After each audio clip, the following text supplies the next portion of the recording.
What's up, YouTube? This is Martin.daytrades. Martin Day Trades, and I'm gonna fix my camera real quick. I'm not sure how this is doing. Put it right there. Okay, cool.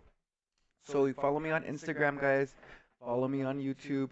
Uh, this is actually making me want to create like a intro scene. Create an intro scene for my videos, YouTube. You can break it down later on for different thumbnails for each thumbnail? Question mark. So guys, I'm gonna get into the 5 things to do to be consistently profitable long term, and it's gonna be mastering the losing days. It's gonna be mastering the losing days. So I'm just gonna come over here. I'm gonna move this out of the way. So trader mindset. This is trader mindset, and 5 things to master on losing days for consistent long-term profitability. So what I want to do here, guys, is just write some notes down, some text. I'm just gonna use this space right here. Um, Text. Put it right there, and so these are gonna be the 5 things to master on losing days for consistent long-term profitability. Spelled that wrong. Let's go ahead and fix that. Oh, okay. So the first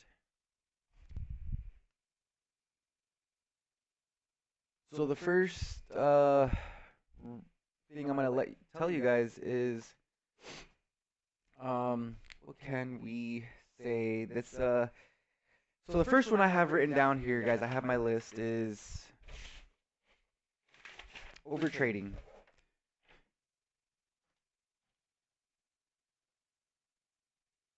Overtrading. Now, what is overtrading and what does that look like? Okay, guys, so overtrading is any trades that are taken without a trade plan. That means the first trade as well.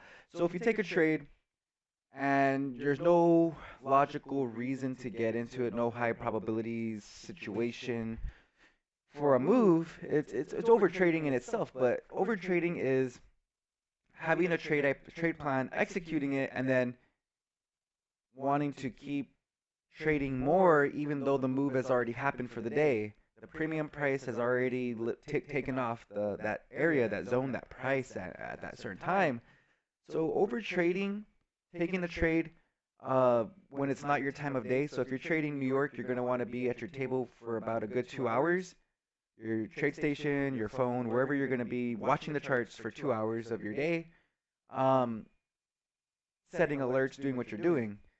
So that's over trading. The second thing I want to go over with you guys is it's called FOMO, and FOMO. FOMO is an acronym for the fear of missing out. As a species, guys, we do not want to feel like we missed out on an opportunity to level up. So when FOMO sets in is when price is rejecting our area of high confluence, starting to lift off, and then FOMOing into that trade, either long or short. So what I want to just tell you guys is, after this could be on any particular day, but on the losing days in particular, do not FOMO into a trade.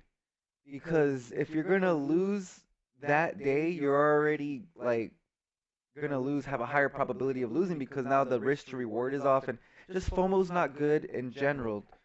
That's why they call it emotional trading, is when someone doesn't have a plan, they don't really know, they haven't back tested, there's not really that much confidence in the trader to take a setup, to have that confidence.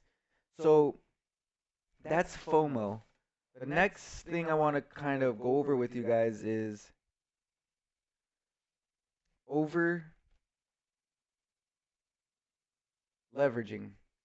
Okay, so over leveraging, guys, is a killer because when someone's trying to do like a risk to reward and you're only wanting to take a trade and risk that 1% for that trade, let's say you have a 100K account, your expected risk from your entry where you're planning on stopping out your risk uh, is 1%, 50 points, 50 pips.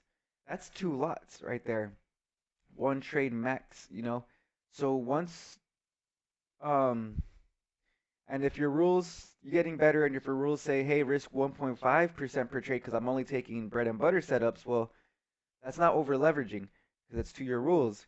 But when you start risking, you know, three, four, five lots on a 50 pip setup, and you only have a 100K account, that's over leveraging, you know. So there's ways to calculate lot size. There's an equation for that, and um, it's easy just to write down your on a sticky note like I have here. I have 12.5 pips if I'm risking 1% on a 100K account is 6 lots. 25 pips is 4 lots. 50 pips is 2 lots. 75 pips is 1.5 lots. And 100 pips is 1 lot. So if I'm creating my trade plan and then I do my risk to reward tool and then I go to the risk and I see what the pips are for that, you know, I just look at my paper and I'm like, okay, well, when I enter this trade, I'm going to be risking 1.5 lots because it's 75 pips that I'm risking. That's it. Give yourself some cushion room. You're still risking the same 1% for the expected 1 to 2, 1 to 3, 1 to 4 risk to reward. So the next one I'm going to go over with you guys is lack of discipline. And before I go over there, I'm going to actually come back to over leveraging. And over leveraging, oh no, actually it's on FOMO. So FOMO also is a lack of patience. Patience is very king. It's like being a lion waiting for the Giselle to get in with price and time to make that attack. So it's knowing where your entry is and sticking to it with the utmost, you know, first agreement on the four agreements is something something with your word. Make yourself accountable to your word. So if you're gonna say something like I'm not gonna FOMO in, I'm just gonna have the patience for price to get to this level, and if it doesn't even get to that level in this day, I'm just gonna walk away. I'm just gonna walk away because I do not want to lose more than I have to. So with that being said, I'm gonna go back to number 4, guys. This is lack of discipline. Um, just trying to see how long I've been in this um video here, and it doesn't say, but I'm gonna keep going here, guys. So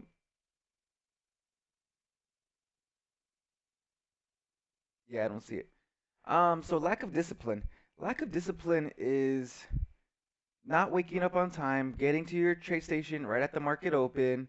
Lack of discipline is not over trading one day, FOMOing another day, over leveraging another day. It's lack of discipline puts all these risk management tools, which is a self type of thing that we have to hold ourselves accountable to, and it's just showing, you know, responsibility as a trader. We learn how to develop our character, and part of character building is having confidence.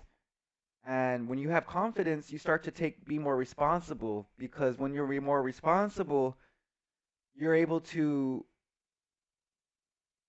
make yourself accountable. So a lot of people have accountability issues, meaning they don't like to lose, they don't like to look like they made a mistake, and then they don't like to feel responsible for that because they're like, oh, I can't make mistakes. If I make mistakes, I'm gonna look bad. I don't want to look bad, you know, like. But that's just a part of trading is there are always going to be losing days. And learning to drop the ego and say, hey, you know what? I'm accountable for my actions. I take responsibility because this is my business. It's a much easier. It's a lot of confidence coming out of my mouth when I say that, guys. So if you ever like study people and you look at business owners or people in general, study their character. Look at their if they're responsible individuals, if they're accountable individuals, self accountability. Look at how they are on a day-to-day basis, and you get to know who the person, the character is, the avatar within that body.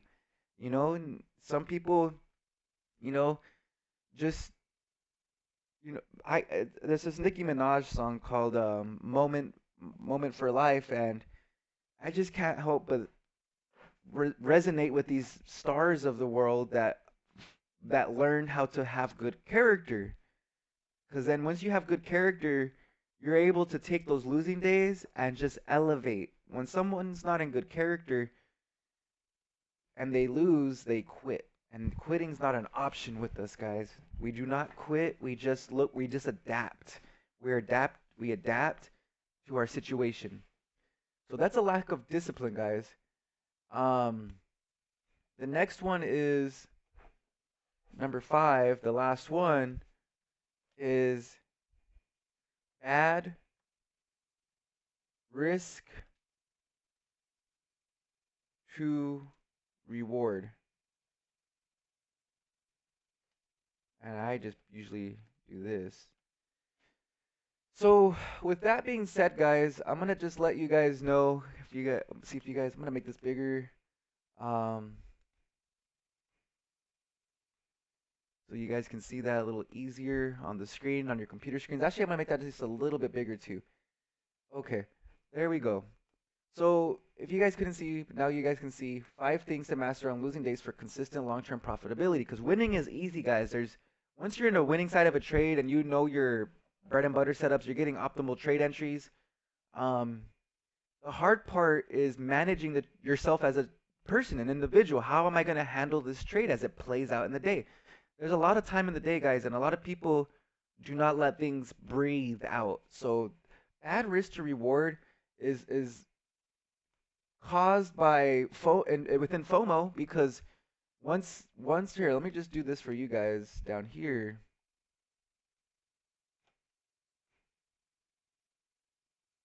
So I'm just gonna do this, bring it down. So let's say this trade right here, today's trade, it was a short position. I believe Andre got in right at the wick, 50-point stop. Might have been less. About a 40-point stop probably Andre had. For a 1 to 3 risk to reward right at the lows, he was expecting the lows to get taken out, which is a 1 to 4 risk to reward. Okay, guys.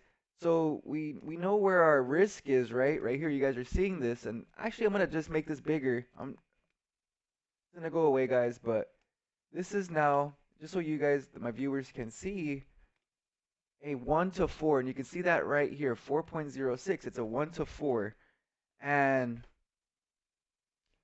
what happens is, if you're not getting in at this entry, which there was an order block right here, you got to the 50% of that order block, like right here for the move lower, 300 levels right there. So yeah, there was this move 1 to 4, and if someone was even more patient, it could have went to 1 to 5 essentially.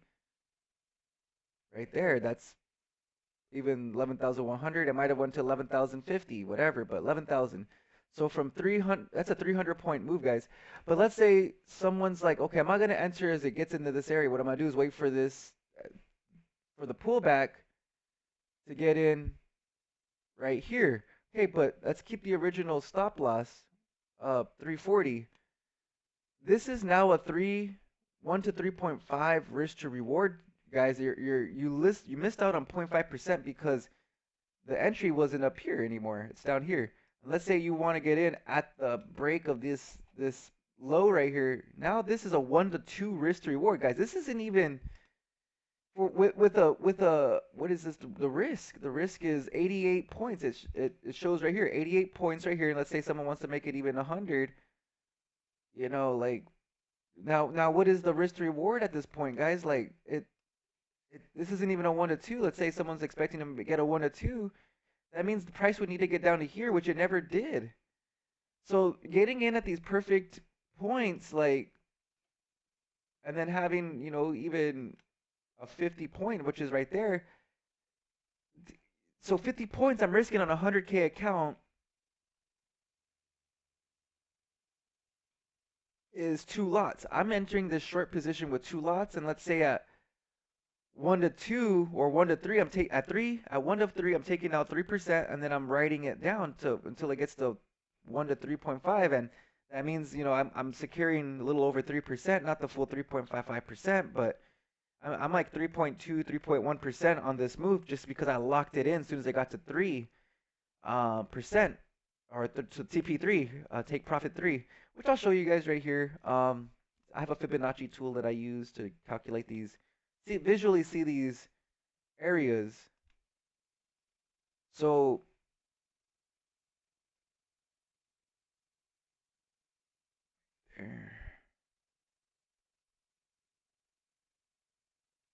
okay, so this is the entry. It's 0. This is the entry right here. This is the negative or 1. This is the risk, 50 points, and then every increment here, 1, 2, 3. It got to TP4, guys. Holy fuck! Like, smacked it right to the pip. But if we get a little bit better entry, we could have had TP4 like right there to really, really secure it. But take it, shit.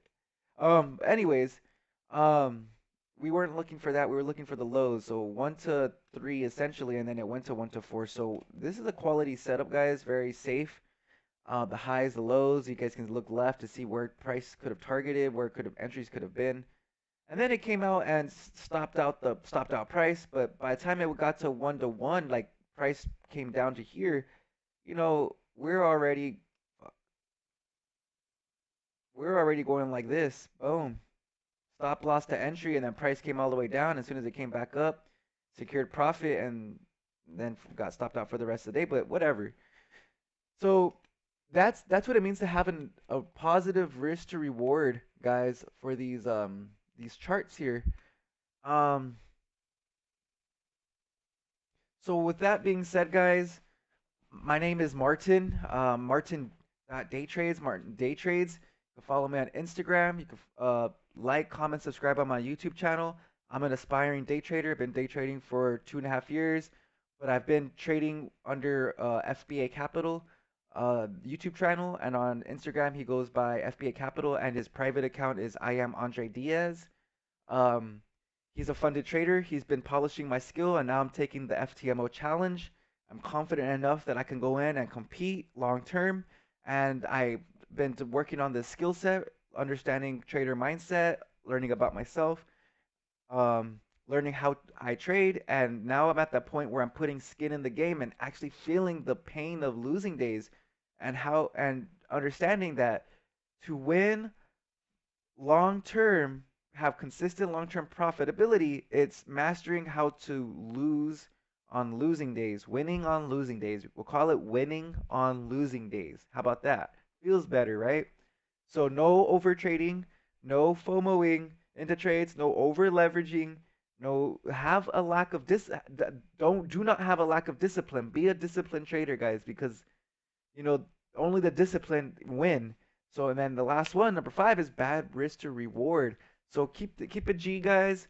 Follow, like, comment, subscribe, share this video to someone who's an aspiring trader who wants to see these risk to rewards or understand what the mindset of winning on losing days. With that being said, take it easy. Have a great day, guys.